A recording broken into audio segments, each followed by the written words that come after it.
Toda la Biblia describe dos vidas, dos reinos, dos eternidades, porque se describen dos reinos, dos dioses, dos naturalezas. La Biblia dice en Génesis 1 y 2, en el principio creó Dios el cielo y la tierra estaba desordenada, vacía, y las tinieblas estaban sobre la faz del abismo, y el Espíritu de Dios se movía sobre la faz de las aguas. Aquí vemos dos reinos, el reino del orden y el reino de aquel que provoca el desorden. También vemos en Génesis 3, aquí vemos el primer pecado que está registrado en la Escritura.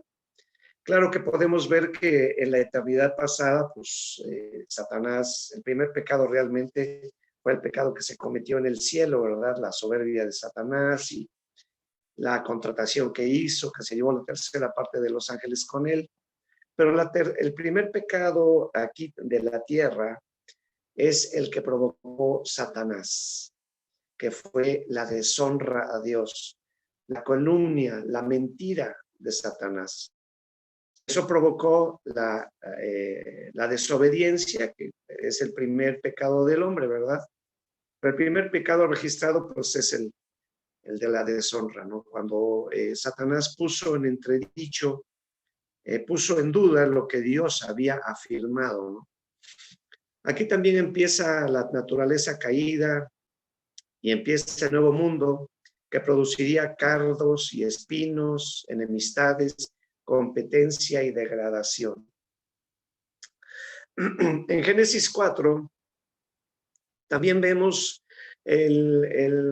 podríamos decir, aquí empiezan los dos altares. Bueno, empiezan en Génesis 3, pero también quiero describir estos dos altares. Dice, aquí vemos en Génesis 4, con Caín y Abel, vemos dos altares, dos sacrificios, dos maneras de acercarse a Dios. Génesis 4, del 5 al 8 dice, y aconteció andando el tiempo que Caín trajo del fruto de la tierra. Del fruto de la tierra. No dice del fruto de su labranza, no dice el fruto de su trabajo, sino el fruto de la tierra, una ofrenda a Jehová. Y Abel trajo también de los primogénitos de sus ovejas, de lo mejor de sus ovejas. Dice de sus ovejas, no dice de las ovejas, como que se encontró una por ahí de un vecino, no. De los primogénitos de sus ovejas, de lo más gordo de ellas.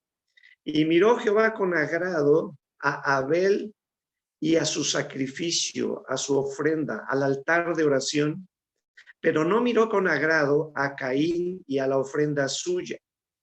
Y se ensañó Caín en gran manera y decayó su semblante. Entonces Jehová dijo a Caín, ¿por qué te has ensañado? ¿Y por qué ha decaído tu semblante? Si bien hicieres, ¿no serás enaltecido? Si bien hicieres, ¿no serás enaltecido? A lo mejor algunos, como en mi caso, no hemos sido enaltecidos porque mi altar de oración no es tan agradable o no tiene la calidad como para ser enaltecido. Dice, si bien hicieres, no serás enaltecido, y si no hicieres bien, el pecado está a la puerta. Uno de los problemas que tenemos con nuestra vida devocional es que si nuestro altar de oración no es del agrado de Dios, el pecado está a la puerta. Tal vez puede ser el pecado del fariseísmo, de la religiosidad, teología, Biblia, pero no vida. No hay vida espiritual. Si no, dice, si bien hicieres, no serás enaltecido, y si no hicieres bien, el pecado está cerca, está acechando el pecado. Con todo eso, a ti serás su deseo, y tú te enseñorearás de tu hermano Abel. Y dijo Caín a su hermano Abel, salgamos al campo, vamos a dar la vuelta. Y aconteció que estando ellos en el campo, Caín se levantó contra su hermano Abel y lo mató.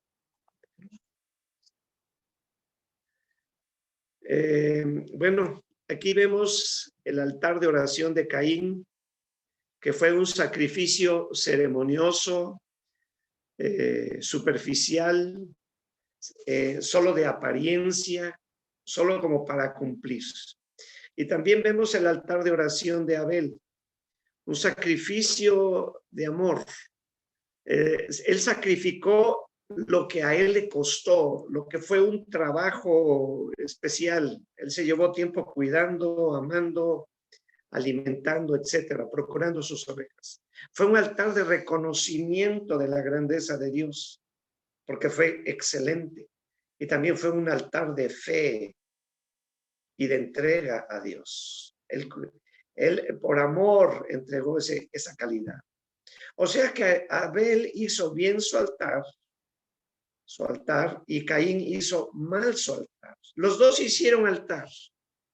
Los dos se acercaron a Dios, pero uno fue agradable y otro fue desagradable. Por eso digo, en la Biblia hay dos historias, dos vidas, dos naturalezas, dos destinos, dos eternidades. Yo debo meditar si mi altar de oración está siendo del agrado de Dios o solamente estoy cumpliendo con mi conciencia, solamente estoy acallando mi conciencia.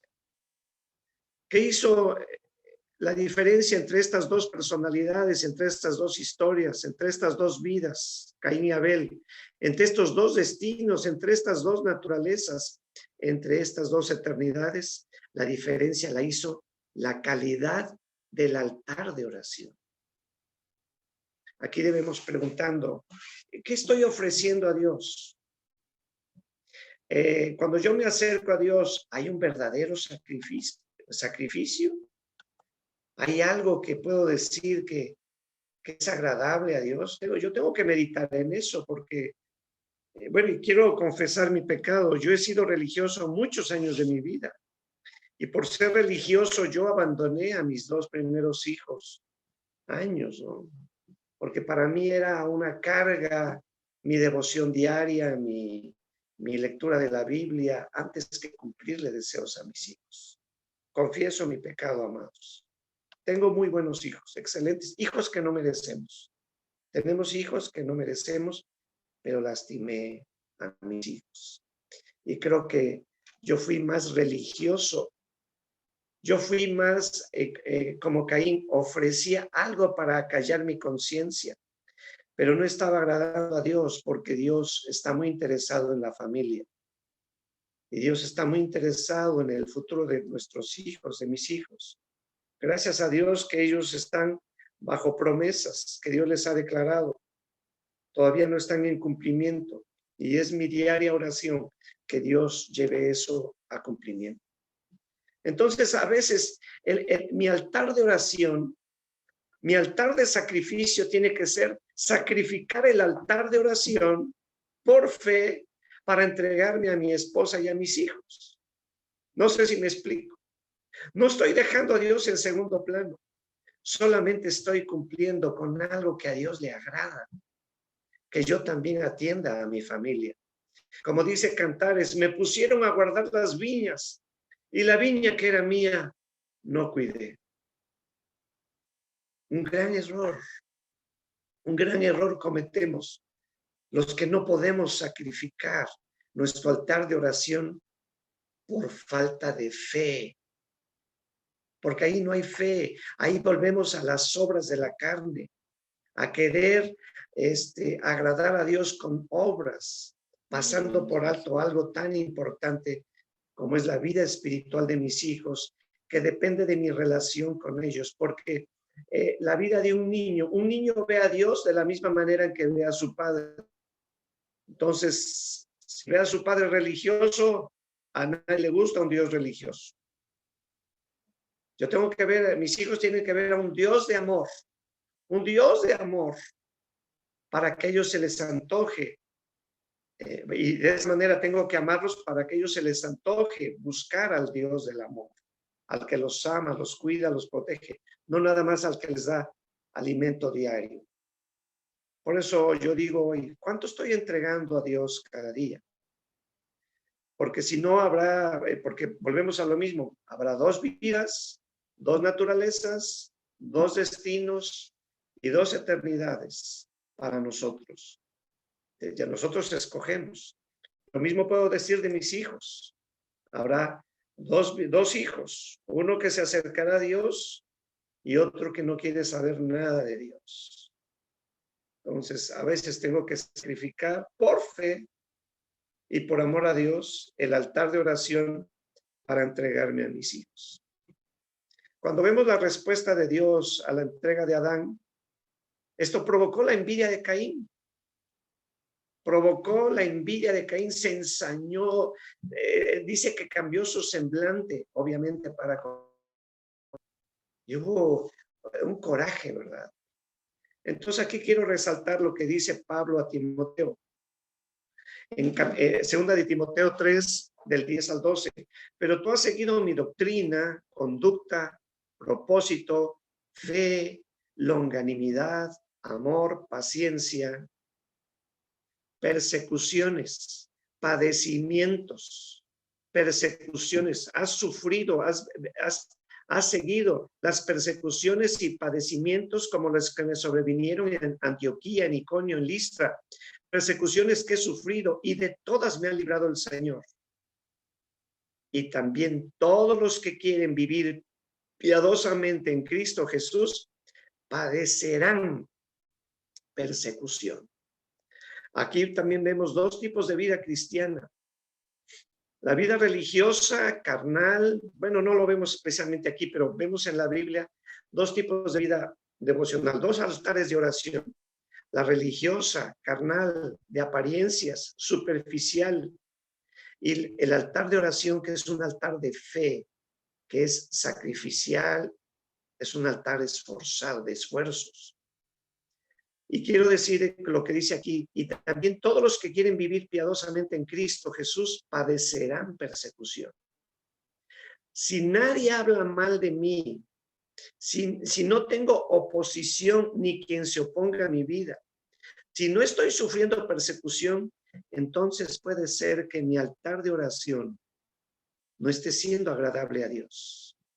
Porque cuando alguien levanta un altar de oración con sacrificio, con renuncia de su ego, de su comodidad, abnegadamente, entregando sus noches para buscar al que habita en la oscuridad, haciendo, y quiero resumir los 5 temas, haciendo poemas para Dios de sus problemas, no quejándose, sino llevando a Dios sus problemas, reconociendo la grandeza de Dios, llevando sus victorias, sus trabajos al altar de oración,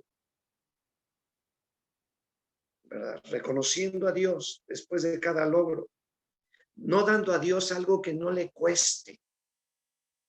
Esto provocará la persecución del enemigo contra nuestras vidas.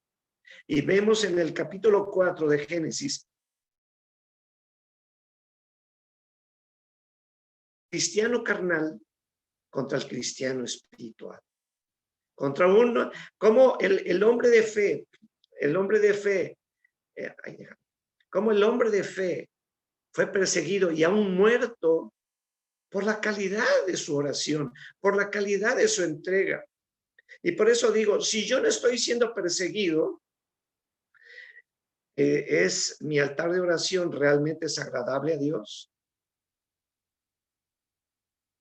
Saben, digo, yo no soy ningún consagrado y lo digo con modestia, con mucha modestia, pero quiero compartirles que cuando Cristo vino a mi vida, yo me entregué a la oración, a la intercesión, casi desde recién convertido soy intercesor, y provocó la persecución de mi propio pastor contra nosotros, que formamos un grupo de 5 personas, que buscábamos un avivamiento para la iglesia, un avivamiento para los pastores, pero provocó el rechazo de mi propio pastor. Nuestro propio pastor nos reclamó y quiso detenernos. En el caso mío, me impidió durante 2 años que yo no entrara al seminario bíblico, ¿verdad? Porque primero tenía que saber teología. Y también he sufrido rechazo de muchos pastores. Y quiero con esto decir, yo no soy el modelo, no soy el modelo, perdón si he hecho mal en decirlo, pero es que sí es un modelo. Cuando alguien se entrega a Dios, va a sufrir rechazo, va a sufrir la incomprensión de su familia a veces. Digo, hay otras cosas que serán para otro tiempo, ¿no? Y quiero culminar con lo que dice Mateo 5:10, una de las bellas bienaventuranzas que dice, Mateo 5:10, bienaventurados los que padecen persecución por causa de la justicia, por causa de su entrega, de su obediencia a Dios, de su obediencia sacrificial, porque de ellos es el reino de los cielos. Amados, ¿cómo está nuestro altar de oración? Porque hay dos vidas, dos destinos, dos eternidades, dependiendo de la calidad de nuestro altar. Dios les bendiga mucho. Querido Señor, te pedimos que levantes una generación celosa de buenas obras, celosa, Señor, celosa de hacer tu voluntad, celosa de estar mirando tu rostro todo el tiempo, Padre, todo el tiempo. Aquí vemos que Pablo tuvo persecución en muchas tierras, en muchos lugares. Lo persiguieron con el deseo de matarlo porque estaba evangelizando. Y yo no estoy evangelizando a ese nivel. Yo no estoy sacrificando mi vida para llevar la palabra a aquellos que tanto la necesitan. Querido Señor, ten piedad de nosotros y te pedimos que traigas un espíritu de oración, derrama sobre tu iglesia, sobre tus ministros, un poderoso espíritu de oración para que podamos ver al que fue traspasado por nosotros, como dice Zacarías, y podamos entregarnos más apasionadamente al servicio de llevar tu palabra, Señor, porque estamos en el último tiempo y de nada servirán las obras terrenales. Gracias por bendecirnos con un avivamiento poderoso en nuestro país. Te adoramos por eso, en el nombre de Jesús.